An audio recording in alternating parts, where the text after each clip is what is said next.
तो आज मैं ट्राई करने लगा हूँ कोको मूली। मेरे पास दो फ्लेवर है, क्रीम मिल्क और एक चॉकलेट वाला। इसकी प्राइस 100 रुपीज़ है और इसकी प्राइस 50 रुपीज़ है। तो पहले मैं ट्राई करने लगा हूँ चॉकलेट फ्लेवर वाला। तो इसके ऊपर लिखा हुआ है ट्रिपल चॉकलेट। तो आप देखते हैं इसमें ट्रिपल चॉकलेट है या बस नाम का ही ट्रिपल चॉकलेट ऊपर लिखा हुआ है। ये काफ़ी क्रिस्पी है और इसके अंदर चॉकलेट भी काफ़ी अच्छी ज़्यादा पड़ी हुई है। तो पहले इसको ट्राई करते हैं।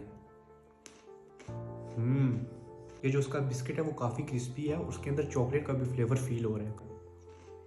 चॉकलेट भी इसमें अच्छी खासी पड़ी हुई है।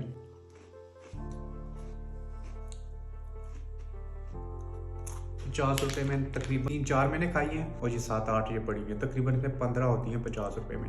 ये तो काफ़ी कम है। ₹50 में कम से कम 25 तो होनी चाहिए। तो मैं इसको रेट करता हूँ 4.5 आउट ऑफ 5।